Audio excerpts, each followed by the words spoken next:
Et s'il existait un secret, un principe si simple et pourtant si puissant qu'il pourrait transformer votre vie, votre carrière, votre destinée. Napoleon Hill l'a découvert et l'a nommé la pensée constructive. Selon lui, ce que l'esprit de l'homme peut concevoir et croire, il peut l'accomplir. Dans cette vidéo, je vous invite à explorer comment la pensée constructive peut changer votre quotidien à travers les principes phares de Napoleon Hill. Et si votre manière de penser était la clé de votre réussite, restez bien jusqu'à la fin car ce que vous allez apprendre pourrait transformer votre vision pour toujours. Dans le domaine du développement personnel, le succès par la pensée constructive de Napoleon Hill et W. Clement Stone s'impose comme un ouvrage fondamental qui a marqué des générations de lecteurs. Ce livre s'inscrit dans la lignée des grands classiques qui enseignent que notre état d'esprit façonne notre destinée, bien au-delà des circonstances extérieures. Les auteurs y développent le concept de la pensée mentale affirmative, PMA ou pensée constructive, une disposition mentale qui consiste à aborder chaque situation de la vie avec optimisme, à voir des opportunités là où d'autres perçoivent des obstacles et à orienter consciemment ses pensées vers la solution plutôt que vers le problème. La PMA ne se limite pas à penser positif. Elle invite à transformer activement les défis en levier de croissance, à cultiver la résilience, la gratitude et la persévérance. Selon Hill et Stone, adopter une attitude mentale positive est le socle de toute réussite durable car elle influence nos actions, attire les opportunités et favorise la confiance en soi. Ce principe, désormais central dans le développement personnel, a inspiré des millions de personnes à prendre en main leur trajectoire de vie et à bâtir un succès fondé sur la maîtrise de leur esprit.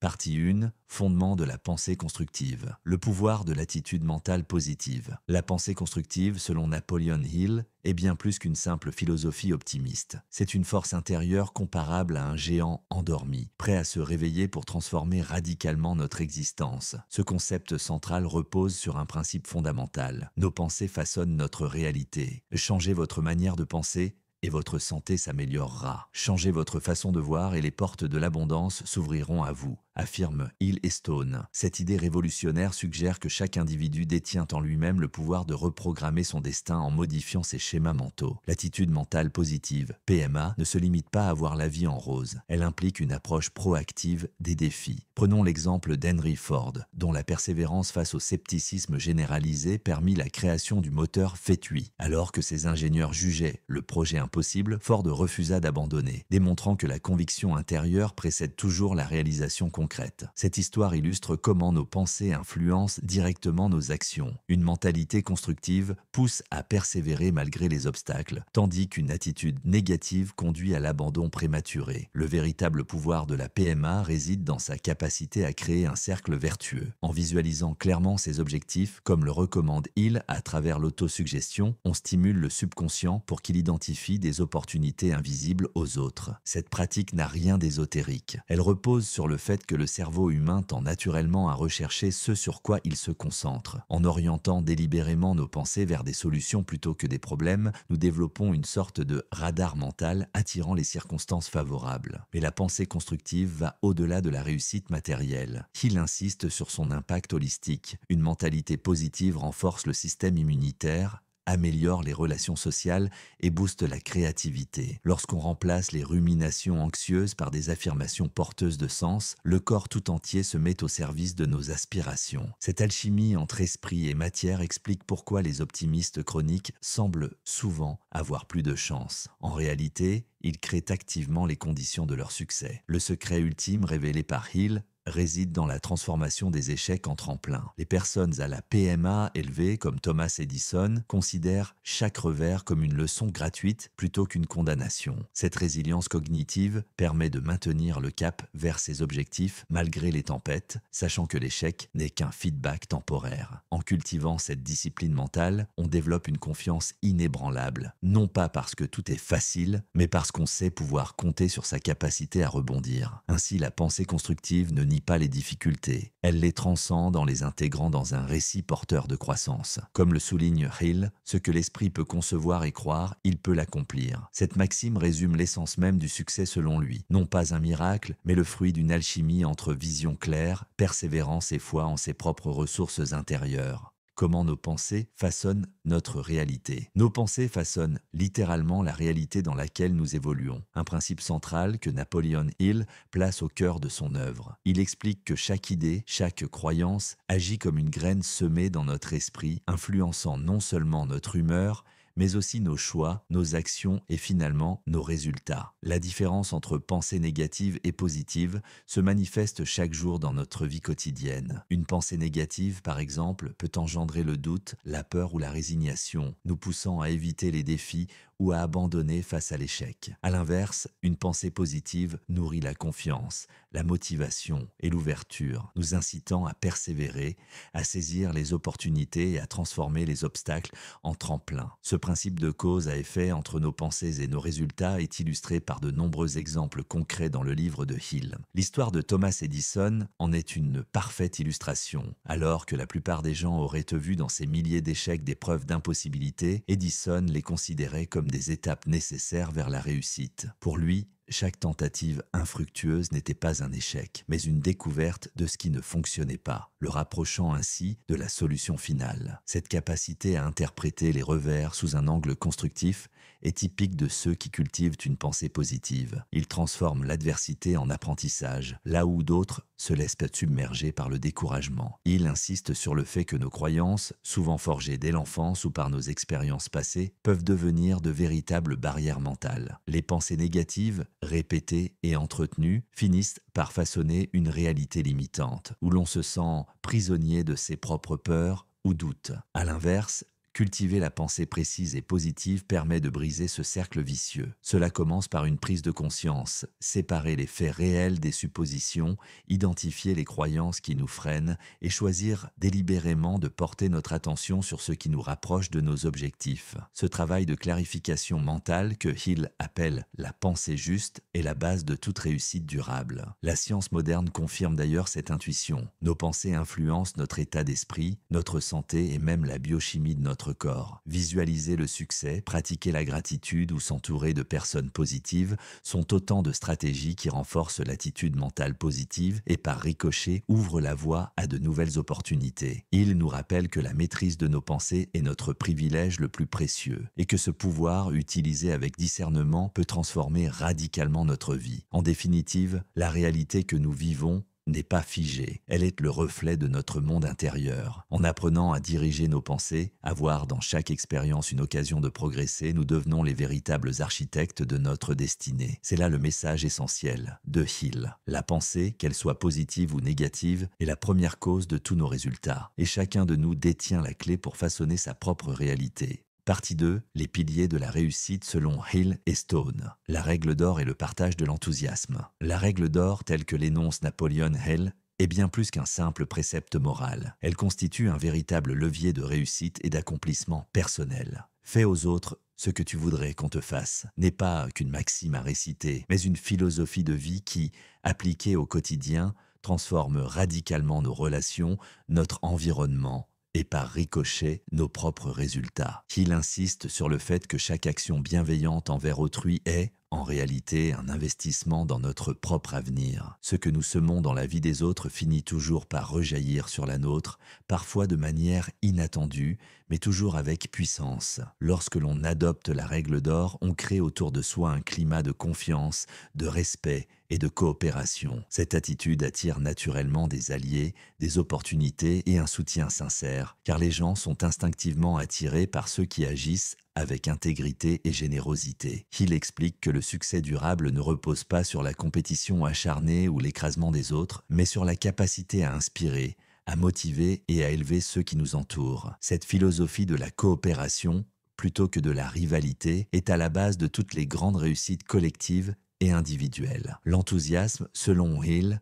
est l'un des moteurs essentiels de cette dynamique positive. Il ne s'agit pas simplement d'une énergie débordante, mais d'une force communicative qui donne envie aux autres de nous suivre, de collaborer et de s'investir à nos côtés. L'enthousiasme est contagieux. Il transforme une simple idée en projet mobilisateur. Il donne du courage face à l'adversité et il rend chaque interaction plus riche et plus humaine. Il cite de nombreux exemples de personnalités ayant bâti leur succès sur l'application de la règle d'or et la diffusion de leur enthousiasme. Henry Ford, par exemple, a su fédérer ses équipes autour d'une vision commune, non seulement en exigeant l'excellence, mais aussi en valorisant chacun de ses collaborateurs et en insufflant une énergie positive à tous les niveaux de son entreprise. Ce principe a également guidé des figures comme Charles M. Schwab, qui, grâce à sa foi en autrui et à sa capacité à partager son enthousiasme, est devenu un leader respecté dans l'industrie sidérurgique. Ces témoignages montrent que la réussite n'est pas le fruit du hasard, mais la conséquence directe d'une attitude fondée sur la générosité,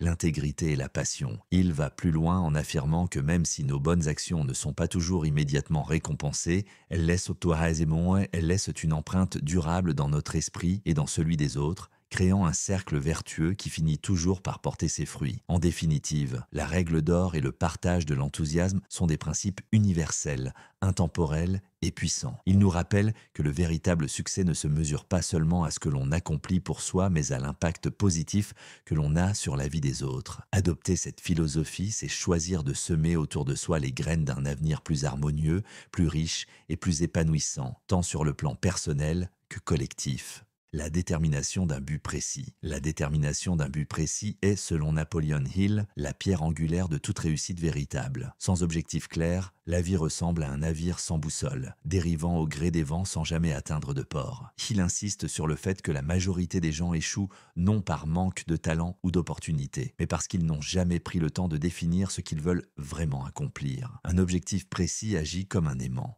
Il attire notre attention, mobilise notre énergie et oriente toutes nos actions dans une direction cohérente et productive. L'exemple d'Edwin C. Barnes, relaté par Hill, illustre parfaitement ce principe fondateur. Barnes, animé d'un désir ardent de devenir l'associé de Thomas Edison, n'avait ni argent ni expérience dans le domaine de l'électricité. Pourtant, la clarté de son objectif et sa détermination inébranlable lui ont permis de surmonter tous les obstacles. Il a accepté un poste modeste auprès d'Edison, convaincu que cette première étape le rapprocherait de son rêve. Sa persévérance a fini par payer. Lorsqu'une opportunité s'est présentée, Barnes l'a saisie avec enthousiasme et a prouvé sa valeur, devenant ainsi le partenaire commercial d'Edison. Cette histoire montre que la force d'un but bien défini réside dans sa capacité à structurer nos pensées, à nourrir notre motivation et à transformer les circonstances, même les plus défavorables, en tremplin vers la réussite. Pour définir un objectif efficace, Hill recommande une méthode simple mais puissante. Il s'agit d'identifier précisément ce que l'on souhaite atteindre, de fixer une échéance claire,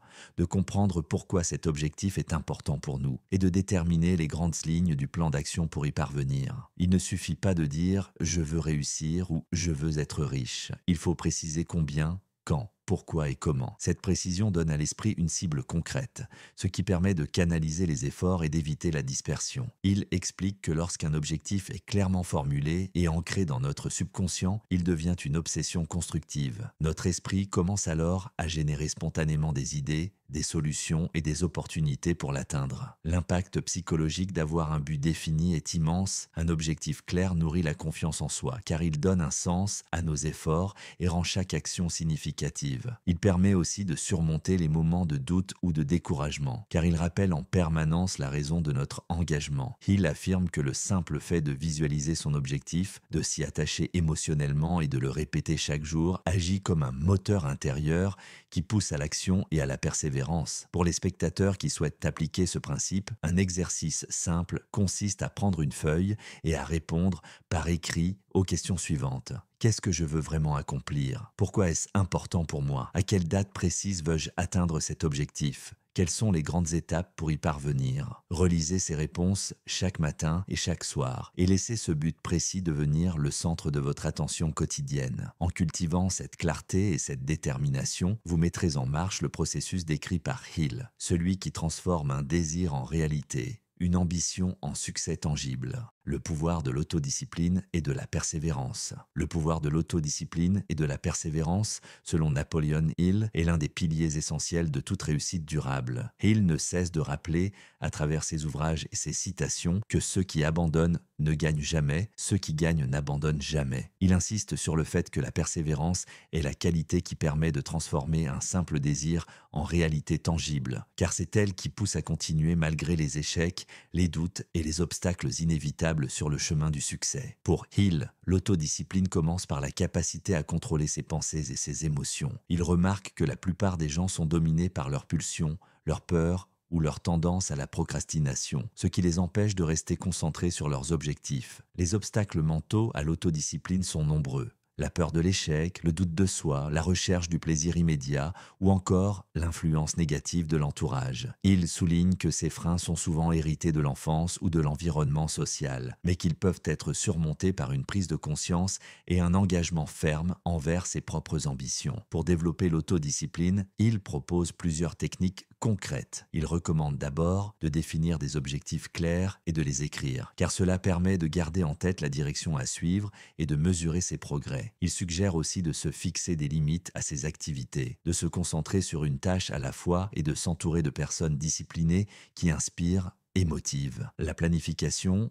la fixation d'échéances et la gestion rigoureuse de son temps sont également des outils puissants pour renforcer la discipline personnelle. Il insiste sur l'importance de prendre soin de son corps, car l'énergie physique soutient la volonté mentale. Enfin, il encourage à ne jamais abandonner, même après plusieurs échecs, car la persévérance finit toujours par être récompensée. La persévérance, selon Hill, est une assurance contre l'échec. Il raconte l'histoire d'un prospecteur qui, après avoir trouvé un peu d'or, abandonna trop tôt. Un nouvel acquéreur creusa quelques mètres plus loin et découvrit un filon d'une richesse inouïe. Cette anecdote illustre que le succès se trouve souvent juste au-delà de l'échec, à condition de continuer à avancer. Henry Ford, autre exemple marquant, persista dans son projet de moteur V8 malgré l'avis négatif de ses ingénieurs. Sa détermination légendaire lui permit de révolutionner l'industrie automobile. Il rappelle que la force et la croissance ne viennent que de l'effort et de la lutte continue, à l'image du chêne le plus fort de la forêt, qui n'a survécu que parce qu'il a dû résister aux tempêtes et aux sécheresses. Dans tous les domaines de la vie, l'autodiscipline et la persévérance sont les moteurs de la réussite. Que ce soit pour atteindre un objectif professionnel, améliorer sa santé, apprendre une nouvelle compétence ou bâtir des relations solides, ces qualités permettent de surmonter les moments de doute et d'aller au bout de ses engagements. Il conclut que la véritable liberté mentale, physique et spirituelle s'acquiert par la maîtrise de soi et la capacité à persévérer quoi qu'il arrive. C'est en cultivant chaque jour l'autodiscipline et la persévérance que l'on devient maître de son destin et que l'on réalise ses rêves les plus ambitieux. Le concept révolutionnaire du mastermind. Le concept du mastermind, tel que l'a formulé Napoleon Hill, est l'un des principes les plus révolutionnaires de la réussite personnelle et collective. Selon Hill, une mastermind alliance est la coordination des connaissances et des efforts de deux personnes ou plus, qui travaillent vers un but défini dans un esprit d'harmonie. Cette alliance ne se limite pas à un simple échange d'idées ou à une réunion de travail. Elle crée littéralement une force nouvelle, une sorte de troisième esprit invisible qui naît de la synergie entre les participants et qui décuple la créativité, la motivation et la capacité d'action de chacun. Il insiste sur le fait qu'aucun succès durable n'a jamais été obtenu sans l'application de ce principe. En réunissant des personnes qui partagent un objectif commun et qui collaborent dans un climat de confiance et de respect, on accède à la somme de leurs expériences, de leurs compétences et de leur énergie. Chacun peut alors emprunter l'intelligence, l'expérience et même l'influence des autres, comme s'il s'agissait de ses propres ressources. Cette dynamique permet d'accomplir en une année ce qu'il serait impossible de réaliser seul en toute une vie. Mais la clé, selon Hill, réside dans l'harmonie. Sans une entente parfaite et un esprit de coopération sincère, la magie du mastermind ne peut opérer. Former une alliance de cerveaux efficace demande donc plus qu'un simple regroupement d'individus. Il s'agit d'établir une relation de confiance, où chaque membre s'engage à soutenir les autres et à partager ouvertement ses idées, ses conseils et ses ressources. Il recommande de commencer par une personne de confiance, parfois même au sein de sa famille, puis d'élargir progressivement le cercle à des partenaires professionnels ou des amis partageant la même vision. L'essentiel est de maintenir un esprit de bienveillance, d'écoute et de respect mutuel, car c'est cette harmonie qui permet à la force collective du groupe d'émerger. L'histoire regorge d'exemples de Mastermind Alliance ayant marqué leur époque. Il cite souvent le cercle d'amis et de collaborateurs composé de Thomas Edison, Henry Ford, Harvey Firestone et John Burroughs qui se réunissaient régulièrement pour échanger leurs idées et se soutenir dans leurs projets respectifs. Ce groupe informel a permis à chacun de ses membres de surmonter des obstacles majeurs et d'atteindre des sommets d'innovation et de succès. De même, Benjamin Franklin avait fondé la Junto, un club de réflexion qui réunissait des esprits brillants de Philadelphie pour discuter d'idées nouvelles et s'entraider dans leurs ambitions personnelles et professionnelles. Au-delà de l'histoire, le principe du mastermind reste aujourd'hui un levier puissant pour quiconque souhaite accélérer sa croissance, surmonter ses limites et réaliser ses objectifs. En s'entourant de personnes bienveillantes, ambitieuses et complémentaires, chacun peut bénéficier d'un effet d'entraînement et d'une stimulation intellectuelle qui serait inaccessible en solitaire. Il conclut que chaque esprit a besoin du contact amical avec d'autres esprits pour grandir et s'épanouir. Ainsi, le mastermind n'est pas seulement une méthode, c'est une philosophie de vie fondée sur le partage, la coopération et la conviction que l'union fait la force. Partie 3. Technique pratique pour développer une pensée constructive. La visualisation créative. La visualisation créative, telle que recommandée par Napoleon Hill et de nombreux experts en développement personnel, est bien plus qu'un simple exercice d'imagination. C'est une technique puissante qui consiste à créer, dans son esprit, des images mentales précises et vivantes de ses objectifs et de ses aspirations. Cette pratique, lorsqu'elle est réalisée avec régularité et intensité émotionnelle, agit comme un véritable catalyseur de changement, influençant notre comportement, notre motivation et même la structure de notre cerveau. Pour pratiquer la visualisation créative, il suffit de consacrer quelques minutes chaque jour à se plonger mentalement dans la réussite de ses objectifs. L'idéal est de s'installer dans un endroit calme, de fermer les yeux et de respirer profondément pour se détendre. Ensuite, imaginez-vous en train d'atteindre votre but. Voyez les détails de la scène, entendez les sons, ressentez les émotions positives associées à ce succès. Et plus l'image mentale est précise et vivide, plus elle aura d'impact sur votre esprit. Il ne s'agit pas seulement de voir, mais de ressentir la joie, la fierté ou la gratitude, comme si l'objectif était déjà atteint. Cette implication émotionnelle crée une résonance profonde qui conditionne l'inconscient à croire en la possibilité de la réussite, renforçant ainsi la confiance en soi et la motivation à agir. Les neurosciences confirment aujourd'hui l'impact de la visualisation sur notre cerveau. Lorsque nous visualisons un objectif avec intensité, nous activons les mêmes réseaux neuronaux que si nous étions réellement en train de vivre la situation. Cette répétition mentale renforce les connexions associées à l'action, prépare le cerveau à reconnaître les opportunités et à adopter les bons comportements lorsque l'occasion se présente. C'est pourquoi les sportifs de haut niveau, les artistes ou les entrepreneurs à succès utilisent la visualisation pour se préparer mentalement à leurs défis. Ils s'imaginent en train de réussir, de surmonter les obstacles et de ressentir la satisfaction du but accompli. Pour illustrer concrètement cette technique, voici un exercice guidé. Installez-vous confortablement, fermez les yeux et prenez 3 grandes inspirations.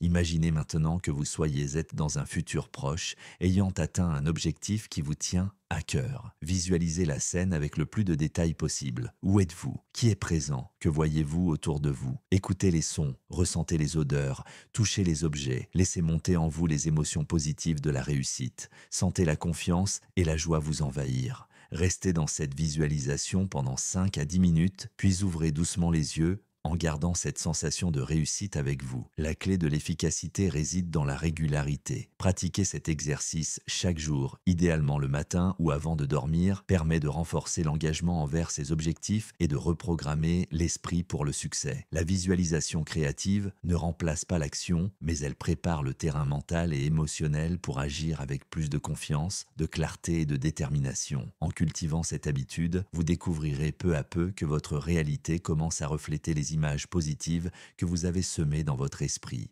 Les affirmations positives. Les affirmations positives occupent une place centrale dans la méthode de Napoleon Hill et W. Clement Stone pour transformer la pensée et atteindre le succès. Selon eux, une affirmation efficace doit être formulée au présent de manière positive et spécifique, en évitant toute négation ou ambiguïté. Par exemple, au lieu de dire « je ne veux plus échouer », il est bien plus puissant d'affirmer « je réussis tout ce que j'entreprends » ou « je mérite le succès et je l'accepte ». Hill et Stone insistent sur l'importance de choisir des phrases qui résonnent personnellement, qui sont en accord avec ses valeurs et ses objectifs, et de les répéter quotidiennement, idéalement matin et soir, pour ancrer ses croyances dans le subconscient. Le processus par lequel les affirmations agissent est fondé sur la répétition et la conviction. Chaque fois qu'une affirmation est prononcée avec foi, elle agit comme une graine plantée dans le subconscient. Progressivement, cette graine germe et influence les pensées, les émotions et les actions de la personne. Ce mécanisme s'appuie sur le principe que vos croyances deviennent vos pensées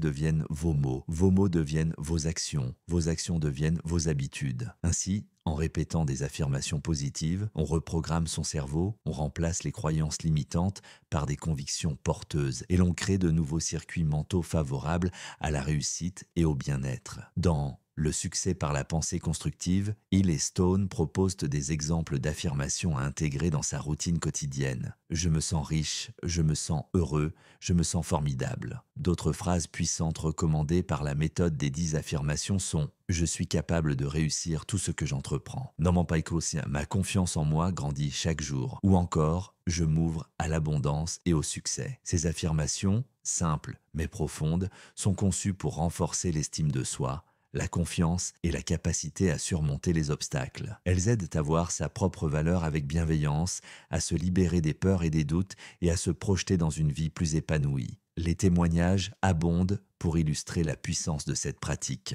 De nombreuses personnes relatent comment, en adoptant les affirmations positives, elles ont vu leur confiance en elles s'accroître, leur performance professionnelle s'améliorer, ou encore leurs relations devenir plus harmonieuses. Certains expliquent qu'en répétant chaque matin « Je mérite d'être aimé et respecté », ils ont progressivement changé leur posture, attirant à eux des relations plus authentiques et bienveillantes. D'autres racontent avoir surmonté des périodes de doute ou de découragement en se rappelant chaque jour « Je me libère de mes peurs et de mes doutes ». Ces récits montrent que la transformation ne se fait pas du jour au lendemain, mais qu'elle est le fruit d'un engagement régulier et sincère envers soi-même. En définitive, les affirmations positives ne sont bien plus qu'une simple technique de motivation. Elles sont un outil de transformation profonde, capable de modifier durablement la perception de soi et d'ouvrir la voie à de nouvelles possibilités. Hill et Stone nous rappellent que chacun détient en lui le pouvoir de choisir ses pensées et par là même de façonner sa réalité.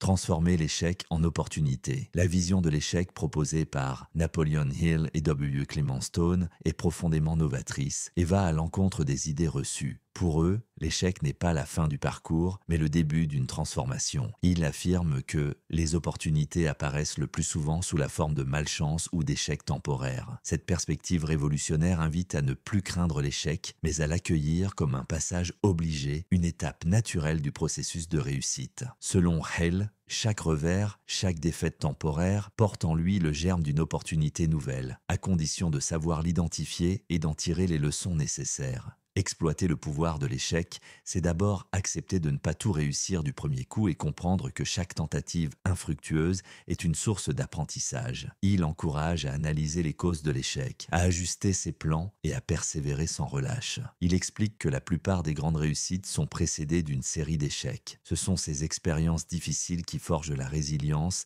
la créativité et l'endurance nécessaires pour aller jusqu'au bout de ses ambitions. L'échec, loin d'être une fatalité, devient alors un tremplin, un moteur de progrès. Il ne s'agit pas de ressasser ses erreurs, mais de prendre la responsabilité de rebondir, de modifier sa stratégie et de repartir avec un regard neuf. Il insiste, personne n'est jamais battu, jusqu'à ce qu'il abandonne au fond de son esprit. Les exemples concrets abondent dans l'œuvre de Hill. Il évoque l'histoire de Thomas Edison, qui après des milliers d'essais infructueux, a finalement inventé l'ampoule électrique. Edison ne voyait pas ses tentatives ratées comme des échecs, mais comme autant de façons d'apprendre ce qui ne fonctionnait pas, se rapprochant ainsi à chaque étape de la solution. De même, de nombreux entrepreneurs à succès comme Henry Ford ou le fondateur de Home Depot ont connu des revers majeurs avant de rebondir et de bâtir des empires. Leur point commun, ils ont su transformer la défaite temporaire en victoire durable, en adaptant leur plan, en persévérant et en gardant foi en leur vision. Pour illustrer ce processus, imaginez une infographie mentale des 10 façons de transformer un échec en victoire. Yankili, acceptez l'échec comme une étape normale du parcours. Analysez les causes avec objectivité. Identifiez la leçon à retenir. Modifiez votre plan d'action. Gardez confiance en votre objectif. Soyez proactif dans la recherche de solutions. Entourez-vous de personnes positives et inspirantes. Célébrez les petites victoires sur le chemin. Apprenez à rebondir rapidement après chaque revers. Considérez chaque échec comme une opportunité de croissance. En définitive, la philosophie de Hill nous invite à changer radicalement notre rapport à l'échec. Il ne s'agit plus de le craindre ou de le fuir, mais de l'embrasser, de le transformer en force motrice et d'en faire un allié sur la route du succès. C'est dans la capacité à tirer parti de l'adversité que se révèle la grandeur des entrepreneurs, des inventeurs et de tous ceux qui osent poursuivre leurs rêves malgré les obstacles. Synthèse des principes clés. La synthèse des principes clés du livre Le succès par la pensée constructive de Napoleon Hill et W. Clement Stone met en lumière une philosophie puissante. Notre réussite dépend avant tout de notre état d'esprit et de notre capacité à orienter nos pensées vers la solution, l'action et la croissance. Les auteurs insistent sur le fait que la pensée positive n'est pas un simple optimisme naïf, mais un véritable levier de transformation, capable de changer profondément notre réalité quotidienne et de nous ouvrir les portes de l'abondance. Au cœur de leur enseignement se trouve l'idée que chaque individu détient le pouvoir de façonner sa vie à travers la qualité de ses pensées. Adopter une attitude constructive, c'est apprendre à voir les défis comme des opportunités, à transformer les erreurs en leçons et à croire en sa capacité à dépasser les obstacles. La pensée constructive implique aussi une responsabilité, celle de prendre conscience de ses croyances limitantes et de les remplacer par des affirmations positives et des objectifs clairs. Les auteurs rappellent que la réussite n'est pas le fruit du hasard, mais le résultat d'une discipline mentale, d'une vision précise et d'une action constante. Pour mettre en œuvre cette philosophie, Hill et Stone proposent 5 actions immédiates à intégrer dans son quotidien. D'abord, il s'agit de définir un objectif précis, savoir exactement ce que l'on veut atteindre, le formuler par écrit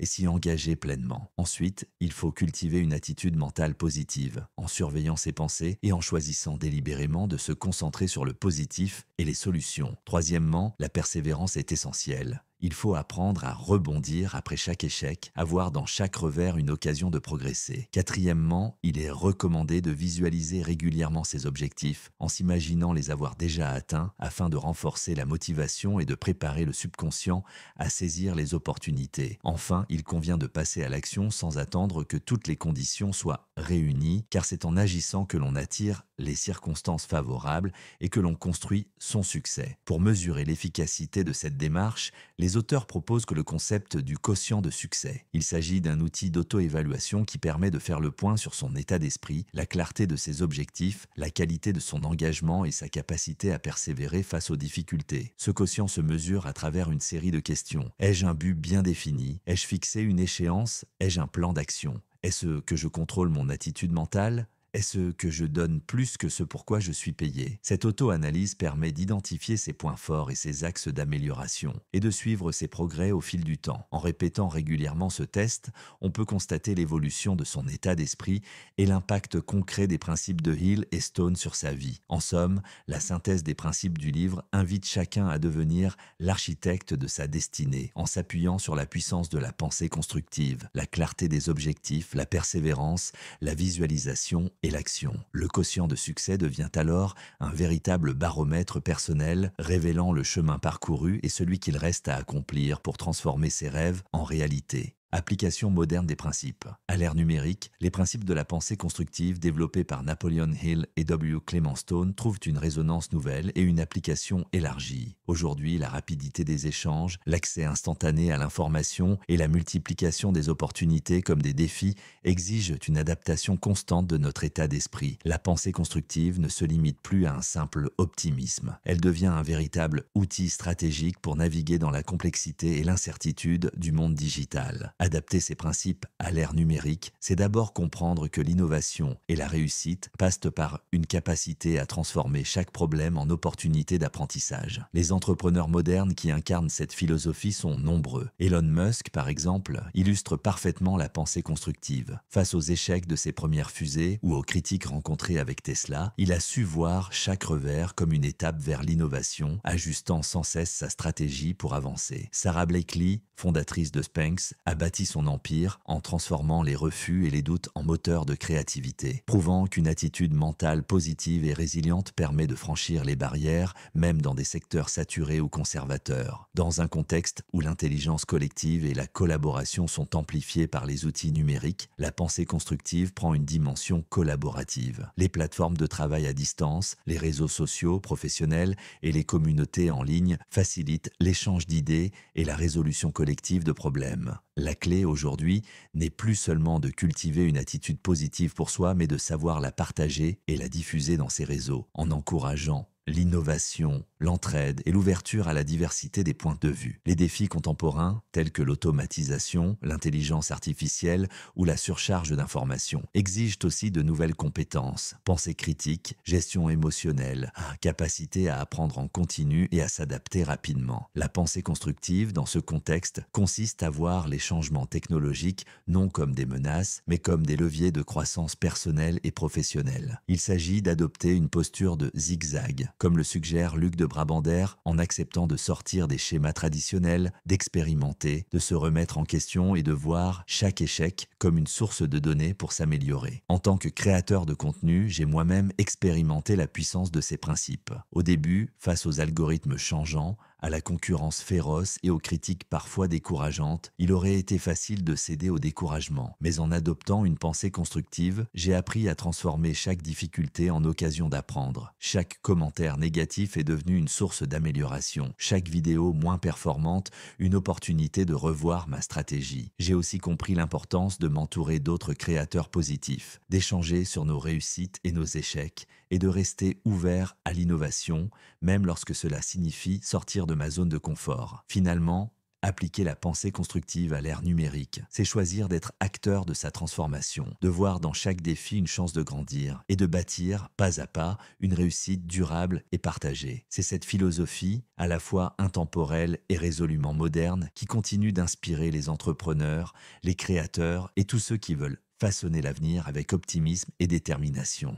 Si vous êtes arrivé jusqu'ici, c'est que vous ressentez sans doute l'envie de transformer votre vie et de mettre en pratique les principes puissants de la pensée constructive. Pourquoi ne pas commencer dès aujourd'hui? Choisissez un principe qui vous a particulièrement marqué. La visualisation créative, les affirmations positives, la définition d'un objectif clair ou encore la persévérance face à l'échec. Décidez de l'appliquer concrètement, même à petite échelle, dans votre quotidien. Pour vous aider à franchir ce premier pas, je vous propose un défi. Engagez-vous sur 21 jours de pensée constructive. Chaque matin, prenez quelques minutes pour écrire une affirmation positive. Visualisez votre objectif ou simplement portez attention à vos pensées et les orientez vers le positif. Notez vos ressentis, vos progrès et même vos difficultés. Ce sont elles qui vous permettront de mesurer l'évolution de votre état d'esprit. Ce parcours n'est pas un sprint, mais une aventure intérieure. Laissez-vous surprendre par les changements subtils qui s'opèrent, une confiance qui grandit, des idées nouvelles qui émergent, des relations qui s'améliorent. Partagez vos expériences, vos réussites et vos questions dans les commentaires. C'est en échangeant que l'on s'enrichit mutuellement et que l'on entretient la dynamique de la pensée constructive. Enfin, si ce résumé a éveillé votre curiosité, je vous encourage vivement à lire le livre complet de Napoleon Hill et W. Clement Stone. Vous y découvrirez une mine de conseils, d'exemples inspirants et d'exercices pratiques pour aller encore plus loin dans votre transformation. Osez passer à l'action. La clé du changement est entre vos mains et chaque jour est une nouvelle occasion de bâtir la vie que vous souhaitez vraiment.